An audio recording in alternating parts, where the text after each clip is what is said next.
Friends, in this module, which is a part of our discussion on philosophy and aesthetics for the postgraduate course in visual arts, we are going to discuss Marxism.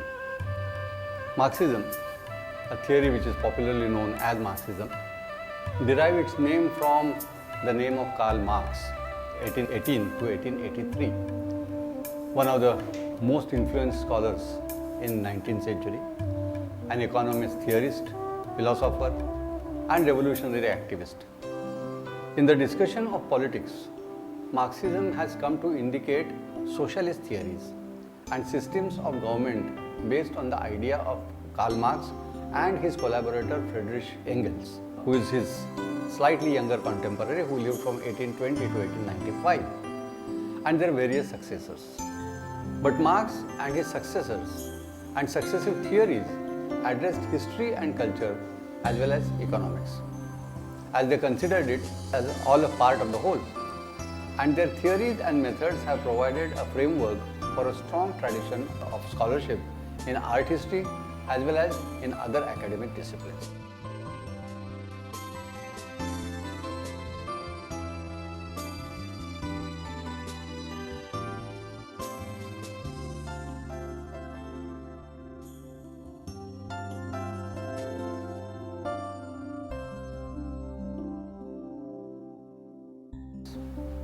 Karl Marx wrote his theory during the time when Europe was witnessing the Industrial Revolution. Marx was critical of the capitalist society.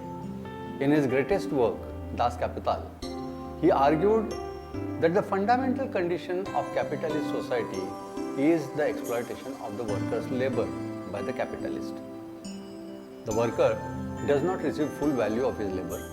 Instead, the true value of the worker's labor is siphoned off as surplus value into the capitalist profit, because the free unregulated labor market does not oblige the capitalist to pay the worker's full value for his labor. In essence, the laborer has no stake in the value of the product he himself makes, and therefore is outside the profit earned. In the Communist Manifesto in 1848, Marx and Engels declared that the history of the hitherto existing society is the history of class struggle. Under capitalism, the two major classes are bourgeoisie, and that which means the capitalist class, and the proletariat, which is the working class. The capitalists own the means of production, the factories, the mines, the financial institutes, etc. While the proletariat own only their ability to work and so have no option but to work for the capitalist. In fact, Marx argued that each class has a consciousness, a way of seeing the world determined by and caused by its economic position. Marx and Engels use the metaphor of base and superstructure. The economy is the base and it determines the superstructure, the forms of the state and the society. The base is not just the economy, but all the relations of production, including class relations, ideology and cultural hegemony. Ideology is an especially important concept in thinking about the two-way interrelationship between base, the basic economic condition of capitalism, and the superstructure, that is, all the resultant cultural and societal ways of thinking depending on this economic condition. In its most basic sense, the term ideology indicates any coherent and systematic body of ideas. We may speak of the ideology of an individual, a group such as political party or a church or a culture. In Marxist theory, ideology is a part of the superstructure of the society. From a Marxist perspective, art is an ideological form that dominant classes may use to perpetuate or continue to the status quo of class relations that benefit them, or also that revolutionaries may use to undermine the power of the dominant class. It is a two-pronged, it can be used either ways. An impressive portrait of a factory owner, a grand presidential palace, or a cartoon showing a triumphant worker revolutionary is all ideological artworks in this sense. For example, Turner's The Slave Ship was inspired by revulsion against the slave trade. It therefore necessitates the understanding of the political and economical impetus behind slavery. Essentially, art is the superstructure fixed in the political and economic base. The painting which I just mentioned, The Slave Ship, was based on a poem that described a slave ship caught in a typhoon, and on the true story of the slave ship, Zong, whose captain in 1781 has thrown overboard sick and dying slaves so that he could collect insurance money available only for slaves lost at sea. Turner captures the horror of the event and terrifying grandeur of nature through hot, churning colors and light that merges sea and sky. The critic, John Ruskin, the first owner of slave ship, wrote, "If I were reduced to rest Turner's immortality upon any single work, I should choose this. The coming storm might symbolize the downfall of slave society, and it might cast doubt on Turner's belief in the free market society as a radically better society." Marxist theory and aesthetics has many interpretations. The Marxist aesthetics were roughly spelled out in the Second International by Franz Mehring and Georgy Plekhanov in 1899. In 1934, during the Soviet Writers' Congress, Lenin, Stalin, Gorky and Zhdanov contributed to the codification of socialist realism. In this Congress, Zhdanov categorically stated that yes, Soviet literature is inclined toward the party, and no art free of politics, class struggle and ideologies in the time of revolution. Rest of the art is nothing more than decoration, according to Zhdanov. The Marxist ideology was taking roots in Europe too, but we come across a more liberal version of this ideology in Europe, which perhaps is unaware of the developments in Russia, as the values like humanism, equality, freedom, along with the democratic principles, were brought together with the Marxist ideology. It was differently interpreted in the European countries. The Frankfurt School and the scholars like Walter Benjamin, Terry Eagleton, Louis Althusser, along with the Hungarian scholar George Lukács, pleaded against sentimentalism in art.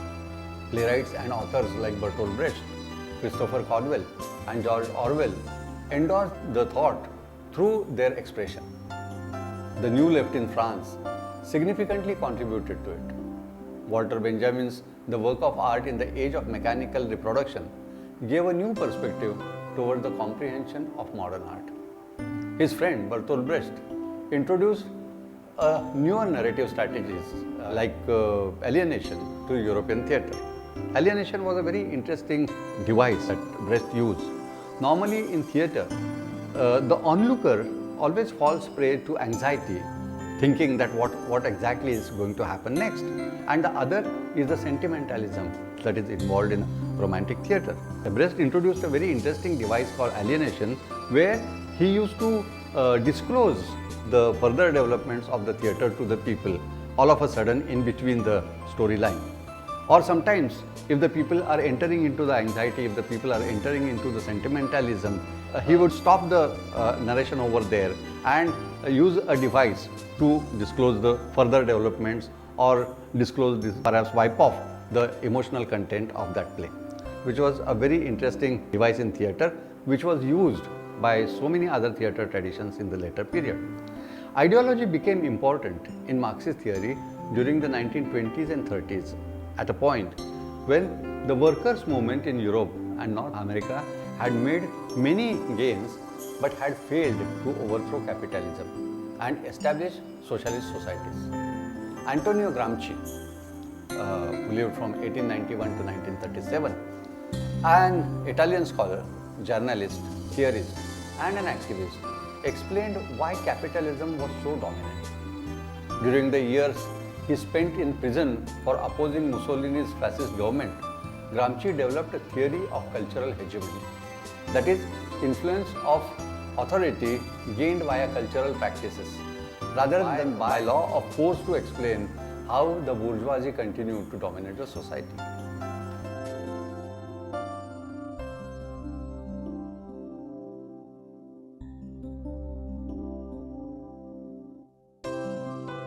Gramsci says that dominant groups in society maintain their control by securing the spontaneous consent of subordinate groups who willingly participate in their own operation. Workers are sometimes forced or persuaded against their will or better judgment to participate in exploitative capitalist system, but often a political and ideological consensus is negotiated between dominant and subordinate groups. Spontaneous consent is given by the great masses of the population to the general direction imposed on social life by the dominant fundamental group. This consent is historically caused by the prestige and the consequent confidence which the dominant group enjoys because of its position and function in the world of production. The dominant class asserts its cultural hegemony by persuading subordinate classes to accept its moral, political and cultural values, convincing them that these values are right, true or beneficial to them, even though ultimately these values benefit only the dominant classes. The dominant classes use the arts, common sense, culture, customs, taste, etc. to maintain their hold on power. If spontaneous consent fails, then the dominant classes always have at the ready the apparatus of state coercive power which legally enforces the discipline on those groups who do not consent either actively or passively. Gramsci noted that the working class can achieve its own cultural hegemony, but to do that, it must build up a network of alliances with other disempowered groups because it doesn't have the resources to achieve cultural hegemony on its own. Louis Althusser believed that capitalist society perpetuated itself by two means: direct oppression, that is, using soldiers to put down a workers' strike, and ideology. For example, persuading people that the system is just and beneficial. To explain how this works, he developed a distinction between what he called the repressive state apparatus, that is government, the military, the police, the court prisons, etc., and the ideological state apparatus, that is education, religion, family, political parties, media and culture.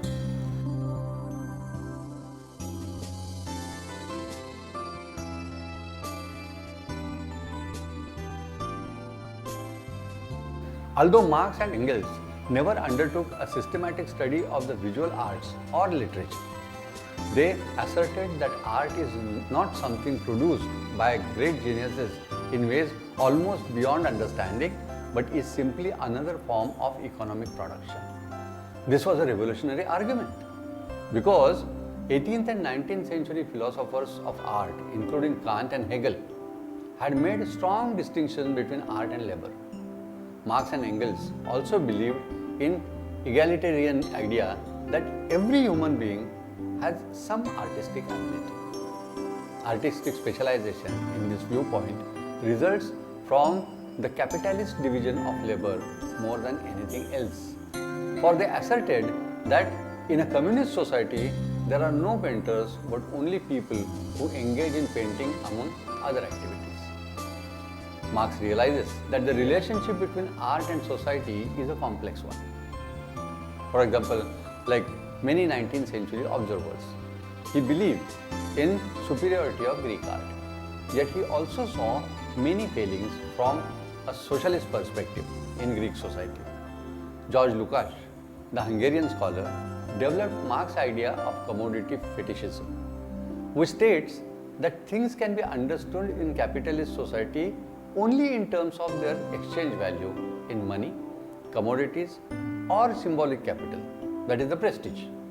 Commodity, he says, is just a relation between two people, and this unnatural way of exchange has become so naturalized that the basics are forgotten. The object then, because of the certain kind of exchange between the capitalist and the proletariat gains phantom objectivity, and its value is determined as such. Reification is making something real, bringing something into being, or making something concrete. Such reification and commodification becomes common. In the absence of true socialism, according to Lukács, art is the only way to counter these processes of commodification and replication. For art mediates between the individual and totality because it inherently relates to both. A portrait may depict a particular person and also at the same time say something about the human condition. Max Horkheimer also says that capitalist society produces cheap, standardized art that deadens people's mind and makes them focus on fulfilling false needs, such as the desire for consumer goods, rather than their true needs for freedom, social equality, creative outlets, and the opportunity to fulfill their human potential.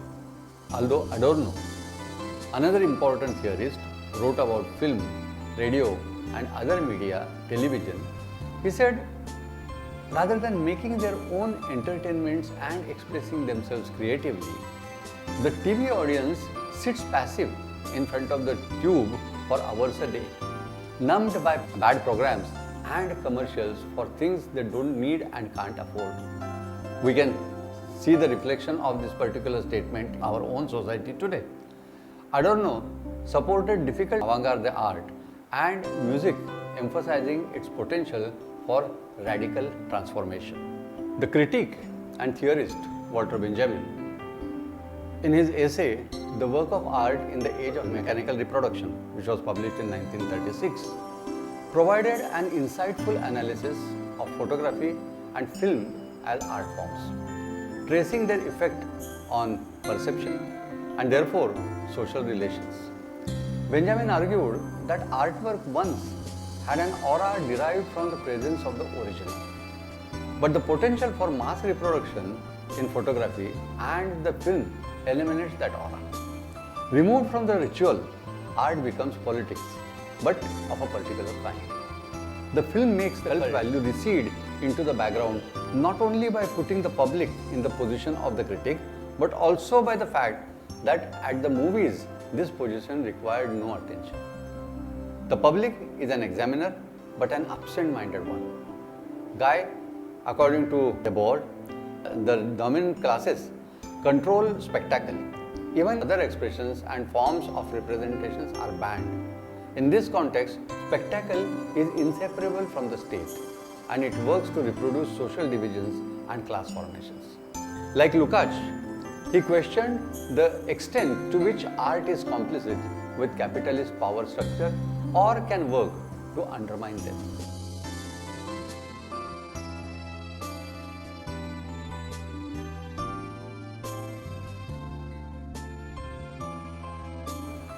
Dehord was part of the Situationist International, a network of avant-garde artists in 1957, and sought to break down the barriers between art and life, engaging in aesthetic action that were revolutionary. A Marxist framework of looking at art focuses on art's modes of production, on the labor that produces art, and the organization of that labor. In this mode, art is the product of a complex socio-political and economic relations, not the artistic genius. Arnold Hauser's The Social History of Art, published in 1951, looks at art from this perspective. Michael Baxandall's painting and experience in 15th century Italy, that is published in 1988, sees art as fossils of economic life. P.J. Clarke has written several books about art, culture and politics in 19th century France.